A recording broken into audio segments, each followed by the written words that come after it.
আজ আপনারা প্রমাণ করলেন পশ্চিমবঙ্গের মাটিতে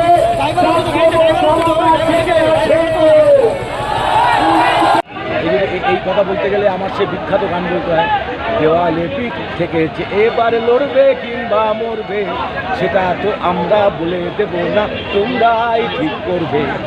আসলে প্রশ্নটা হচ্ছে দেয়ালে মানুষ যখন পিঠ থেকে যাবে কি করবে সেটা পার্শ্ববর্তী দেশেও দেখছে, ভালো মন্দ তো এই দেশের বিষয়, কিন্তু মানুষের দেয়ালে পিঠ থেকে গেলে মুখ্যমন্ত্রী মমতা ব্যানার্জি যে কাজ করছে এখন টেনে ইসরে ল্যাম্পপোস্টে পাবে, এইটা আমরা ভয় পাচ্ছি।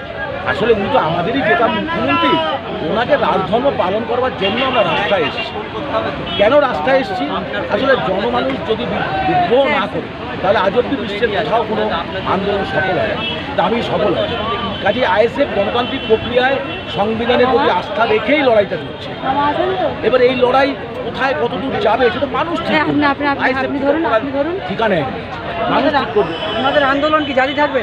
অবশ্যই আন্দোলনের মধ্যে দিয়ে আইএসএফ গড়ে উঠেছে, নির্বাচনী পার্টি না এটা, কিন্তু নির্বাচনের সময় আইএসএফ ভোটে দাঁড়াবে আর সারা বছর চুপ করে থাকবে, ও পার্টি আইএসএফ নয়। আপনারা ক্রমশ দেখুন, প্রকাশ্যে দেখতে পাবেন পার্টি কীভাবে আগামী দিনে তার গণ আন্দোলন বিকশিত হবে। খুব শীঘ্রই আমরা সারা পশ্চিমবঙ্গের সমস্ত বিডিও অফিস ঘেরাও করবো, সমস্ত বিডিও অফিস ঘেরাও করবো আমরা। কেন? আমাদের জেতা মেম্বারদের কোনো গণতান্ত্রিক অধিকার দিচ্ছে না। আমরা খুব শীঘ্রই ফল দেবো, পশ্চিমবঙ্গে একই দিনে সব বিডিও অফিসে ঘেরাও করবো।